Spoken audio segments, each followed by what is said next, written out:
各位网友，大家好，今天是好星期一，欢迎大家参加王庆每日观察直播2的节目。我们今天呢，刚才直播过程当中出现了网络故障，所以我们继续刚才的直播。我们刚才已经讲过了中俄之间，中国国家主席习近平和俄罗斯总统普京进行了视频峰会。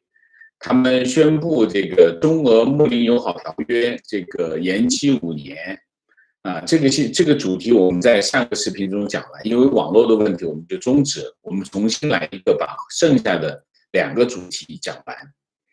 那么下一个主题就是中共党庆文演出再现文革美学。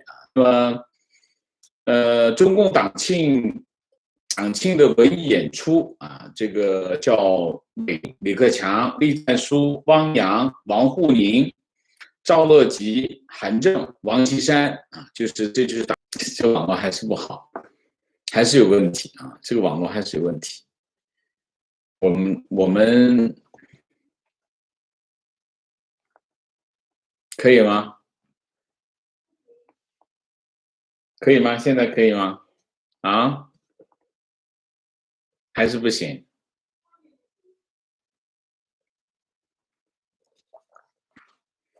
我现在呢就没有，我这里就没有问题，我不知道大家怎么样，大家能看到吗？还是继续还是怎么样？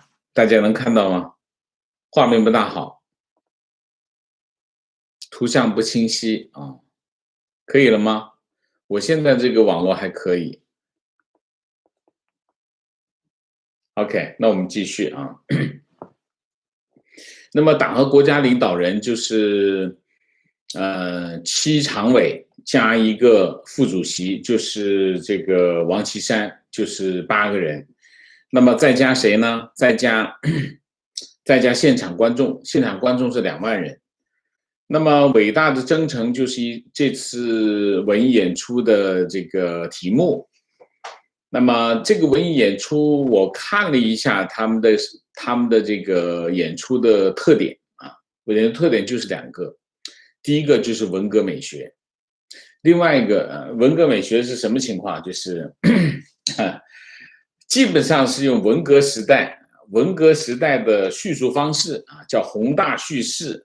不过呢，当然他现在用了现在的技术，现在的灯光、现在的舞台等等，但他的精神内核呢，就是文革时代一模一样然后就什么这个党徽中间，然后红旗两边，这边是1921，这边是2021然后就是舞台的最高的地方有100个号手吹号，然后就是年轻人两边就是基本上你可以看，这就是文革时代的美学符合习近平这种文革青年的审美取向那么这是文艺演出，为了这场文艺演出他们说这个现在没办法证实，其实就是说文艺演出的礼花是7000万，7000万。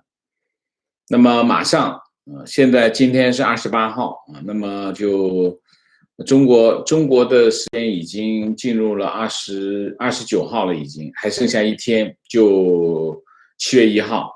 那么北京现在就进入前所未有的严密的保安状态确保万无一失，不能报道。北京6月25号进行了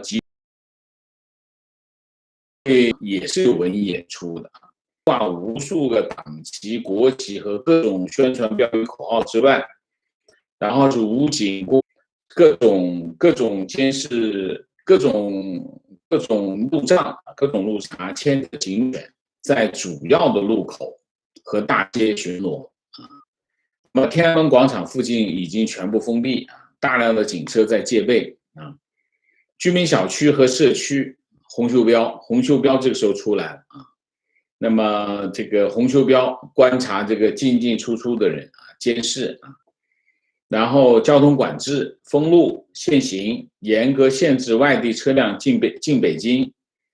那么天上地下全方位严防死守啊。那么有图片显示，我们今天在网上看到有图片显示，天安门广场附近的下水道井盖都已经封死了，打上这个安检密封啊。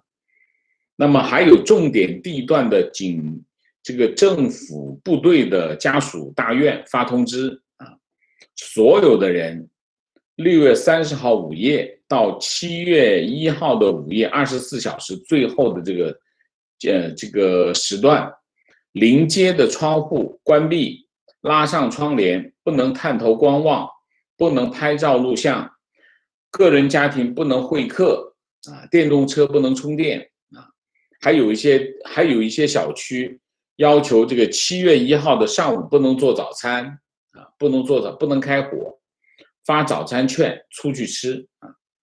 然后路透社的报道说，当局对有可能的异议活动加以镇压，大量的拘捕各类人士，包括被指网络污蔑英雄的网友，设立举报任何历史虚无主义的言论和热线等啊。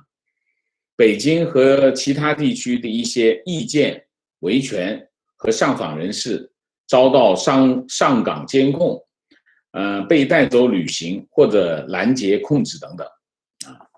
那么而且警察近期强化了各种安全监控和其他限制，包括警察在中心区的东城区啊，挨家挨户检查居住人员，确定每个地址居住人数啊，要数人头啊。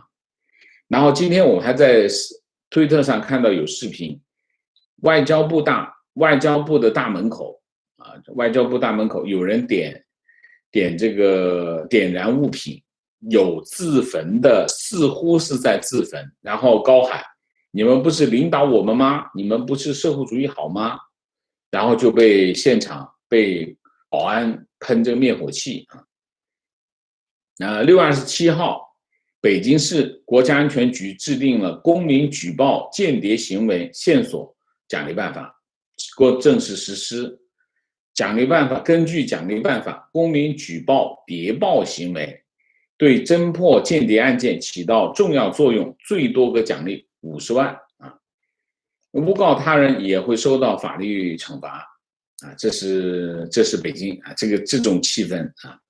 然后中央社报道，从6月27号开始，所有媒体记者如果要采访这个中共党庆活动，必须完成2剂疫苗接种，然后并在核酸检测后入住集中封闭管理的酒店，直到7.1庆祝大会结束才能离开饭店。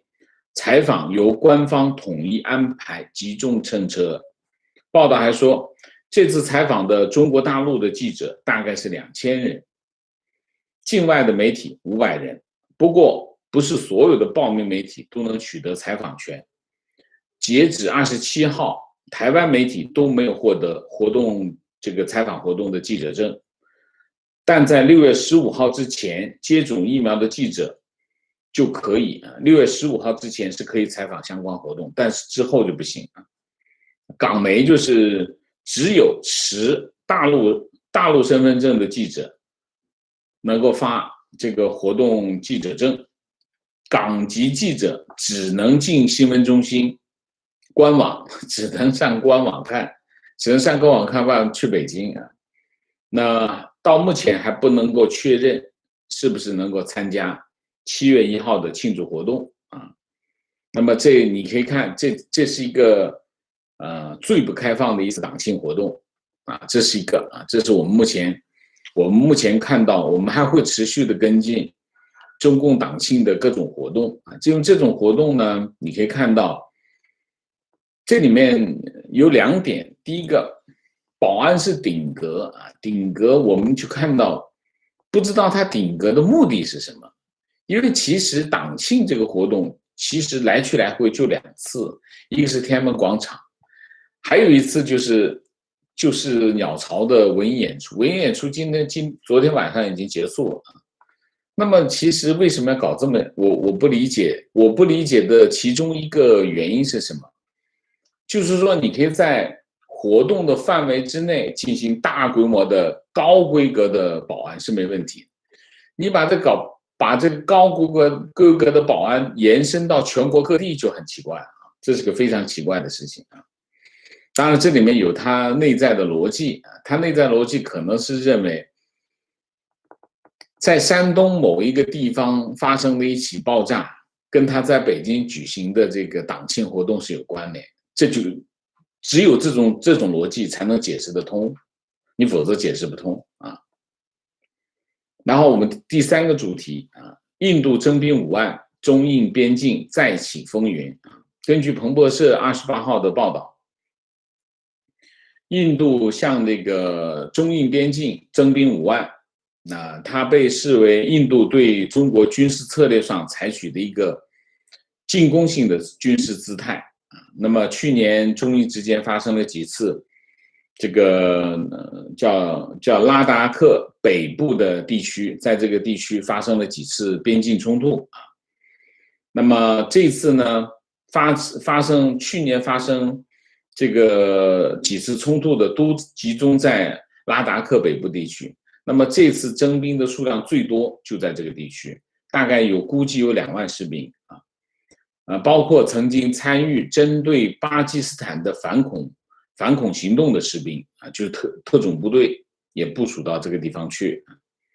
那么这就意味着什么呢？印度会有更多的部队在高海拔的喜马拉雅山脉作战啊，而且但是呢，它由于从这个巴基斯坦边界调到这个中印边界，那就意味着巴基斯坦那边的部队就少了。那么彭博社报道说，在去年的这个边境冲突当中，印度失去了有争议的山地沿线约300平方公里啊，那么失去了这300平方公里的控制区域，然后双方呢是平静了一段时间。那6月27号，印度的国防部长辛格对这个拉达克地区进行了3天的视察。那么7月1号是中共党庆，那么这个时候印度在向边境派调兵去中印边境，让这个中印边境的这个局势出现了一个巨大的不确定性啊。中印两国在1962年发生过还是这个边境冲突，但是那是一个战役级的冲突。所以，但是呢，在此之后呢，印度的主要的军事对手是谁呢？并不是中国，而是巴基斯坦。那么去年中印之间发生冲突之后，印度呢就一再呢想办法缓和跟巴基斯坦的这个紧张关系，那就集中精力来对付中国啊。所以呢，在过去的几个月当中，印度已经除了调部队，其实最重要的是把主要的战斗力啊，包括一些他们最新的这个装备啊，往这个中印边境这边调动啊，集中在中印边界的3个主要的地区啊。那么现在印度的部队有多少呢？20万啊，那么比去年同期增加了40%以上啊。所以印度在中印边界的这个军事实力在上升啊。那么可以很清楚的看到，就是说印度采取这种态势，可以理解是一种叫进攻性的防御啊，进攻性的防御。它除了士兵的人数，包括它调直升飞机，包括调这个 M777的榴弹炮。包括他把这个最新购买到的这个阵风战机啊，都往中印边境调整。那么，印度还在靠近边界中心的藏南地区啊，加紧了军事部署，在这个安排了正规的士兵，轻装上阵的准军事人员，因为这个地区的人口比较多啊。然后在东部叫阿鲁纳恰尔邦，那么大部分的边境部队都在这个地区啊。那么1962年的军事冲突也发生在这个地区，这个地区部署了什么呢？部署了阵风战机啊，就跟法国买的阵风战机。那么现在虽然不清楚啊，印度那边不清楚中国在边境上到底有多少部队，但是印度那边也发现，解放军最近像这个像这个喜马拉雅山的沿线呢，增派了部队啊，增派部队，然后他们在做什么事情呢？他们在做新的跑道，然后容纳新战机的这个掩体和新的机场，还增加了远程火炮、坦克、火箭团和这个双引擎战机啊，基本上是双方都在增加军事实力。尽管印度增兵5万，但是总的态势来说，中国在边境的地区仍然保持优势，保持这个军事上的优势。那么军事经济不对称仍然在持续啊。这个新加坡国立大学南亚研究所印度军事专家叫约西，他在接受采访的时候，他就认为，他说他对印度增兵5万去中印边境，他并不奇怪。为什么？他认为有2点。第一点，基本上呢，这是印度的一个基本的策略。印度是通过增兵5万放到边境去，告诉中国说，如果你想打，我也没问题，我也有足够的兵力来应付。其实就是这个态度。因为过去1年多的时间，中印之间缺乏信任，因为发生了这种激烈的冲突之后，双方实际上是打谈啊，就是一直在不断的测试对方的决心，也测试对方的实力。在这个时候，那么印度在去年失去了300平方公里的土地的控制权。那么实际上在这种山地地区，你失去了某一个地区的控制，你再把它想找回来就很困难。为什么？因为对印度来说，印度是在下方，中国在上方，因为中国在北边，喜马拉雅山是一个北高南低的这样的地势。如果印度失去某一个地方的控制，它很难拿回来，因为北方在上面啊，所以对印度来说，他们需要做的是什么？就是增强它的边境的武装力量的实力，就是一方面表达这种军事上的决心，另外也是要形成一种威慑啊，就是说，如果你做一些动作，你会付出代价。其实基本上就是这两种态度。那么今年2月份，中印之间达成共识，那么完成这个叫班公湖地区的撤军。那么基本上班公湖撤军，只要班公湖撤军完成，双方其实是脱离了接触的。那么如果双方不能够进一步的稳固现有双方的这个就是稳定的这个控制线的话，双方仍然有可能进一步发生冲突。所以这就是为什么印度还要往这个边界增兵的原因啊。大体上这就是这个岳西在接受采访的时候，他谈到的，就为什么印度要做这个动作啊，背后的原因是这个啊。好吧，那我们今天很可惜，网络不好，我们已经很久没碰到这种情况啊，我们要珍惜网络好的时候啊。好吧，那我们今天3个主题我们就讲到这里。我们下面进入互动啊，进入互动之前温馨提示，请大家点赞，请现在的网友订阅，请大家加入我们的会员，支持我们做更好的节目。那我们进入互动之后呢，请大家不要聊天，4个情况、问题、观点、情绪啊，现在网络很稳定了啊，现在真是高兴。你看现在我们就是这样，你看，当你网络不稳定的时候，当然网络一直很稳定，大家觉得网络这件事情不是问题，突然一下出现这样的情况，现在看网络很稳定，大家就觉得哎呀，这个很感激它。这就是我们的生活就是这样子啊。好，明谢啊 ，Mike 猪谢谢 ，Patrick 长谢谢啊，谢谢。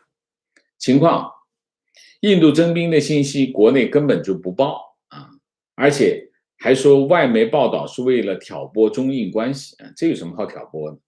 中印关系本来就是相互不信任，这没什么好挑拨的呀。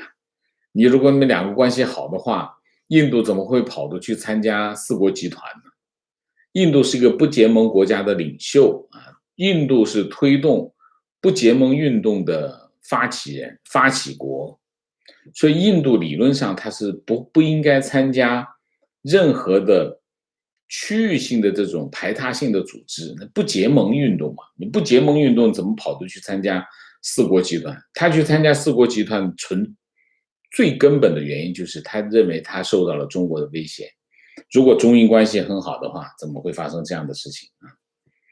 提问：印度在中印边境征兵，其中有没有一个原因是莫迪政府想要转移前阵子防疫不力造成的民怨压力，想要透过保卫国土再凝聚一次民族主义的情绪，为自己的下一届选举铺路？小弟不才，望王舍解惑。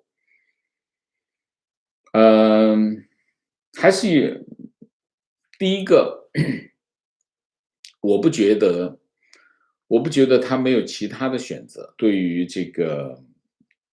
莫迪政府来说，大家知道，打仗这件事情，没有任何一个政府，特别是一个民选政府，随随便便去做一个打仗这样的动作。为什么？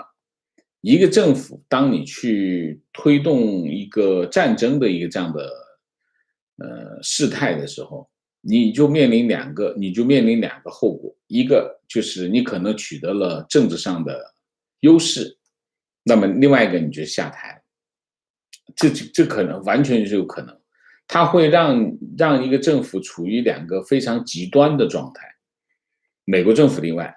因为美国应对战争这个事情和其他国家不一样，任何一个国家进入一个战争状态，它都是一个非常消耗资源的动员行动。所以对于像印度这样的民选政府来说，我不觉得他会做一个这样的选择，这种选择并不明智。而且如果连你都能看出来，我觉得如果连你都看出来了，那印度的那些报纸还不把他给骂翻了。所以在这个问题上，我不觉得啊，我觉得这种可能性基本上是零吧啊。观点：一个党庆搞得草木皆兵，到底是在怕谁？北京的朋友说，最近不能给各种 CNN 递刀子，现在 CNN 已经成了境外势力和间谍的代名词。北京的地铁口晚上要上锁啊，好像全中国的地铁口晚上都上锁。天安门没有垃圾桶，怕有炸弹。如此规模的防备，只能说明所有人都清楚，现在的社会矛盾已经快到了不可调和的地步了。出了问题，只是解决提出问题的人，如此恶性循环，就像高压锅里的压力越来越大，没有一个减压阀，迟早一天会炸。情况：上海的1大会址、2大会址，从6月开始，附近的道路24小时封路，所有的车辆要绕道，警察24小时站岗，不允许拍摄，只能拍照。OK。观点：信奉普世价值的人们严重高估道德或经济利益对于独裁者的压力或者诱惑，同时严重低估独裁政权的邪恶程度。即独裁集权为了保住自己的政权，会在任何时候、任何地方以任何能够得到的邪恶方式镇压自己的人民和攻击普世价值的国家。非常对啊。观点：各种雷人的标语，感党恩，听党话，跟党走，主要就是2句，就是第一个听党的话，第二跟党走。我一听到这句话，我就觉得很好笑。那文革你听党话，跟他一起走，结果搞了10年文革。所以党要是犯错怎么办呢？对吗？你怎么能听党话？听党话这话你仔细想一下，中共干到这些坏事还少吗？你要听党话跟党走意味着什么？意味着这个网友说，只差没在额头上刻奴隶2字了，就是这样。那就是奴隶嘛，对不对？情况，初中老师说，他们学校的政治课老师每月工资增加了200元。哎，这个我听说过。这个增加不是学校发放，而是其他科目老师的工资里扣出来的，因为后面还有政治老师的评优考核，需要更多的费用。他说，大学里政治老师可能月工资增加的更多，大概有2000元啊。所以你想想，中国的教育是什么？观点：朋友圈常有人出来喊中国不能乱，不能让敌人外国势力得逞。我就回他们，没人希望中国乱了，哪怕5%的人成了难民，没有任何国家能够接收。现在好了，一切又整齐划一，文革基因又出现了。这个乱这个字呢，老实讲，中共就一直在用乱来恐吓中国人啊。一说乱，大家想一下，文革就是乱啊。文革的乱是谁造成的？文革的乱就中共自己造成的呗。所以就是说中共的这些，你可以看到中共很多洗脑的这些口号，互相之间都逻辑上都不能自洽。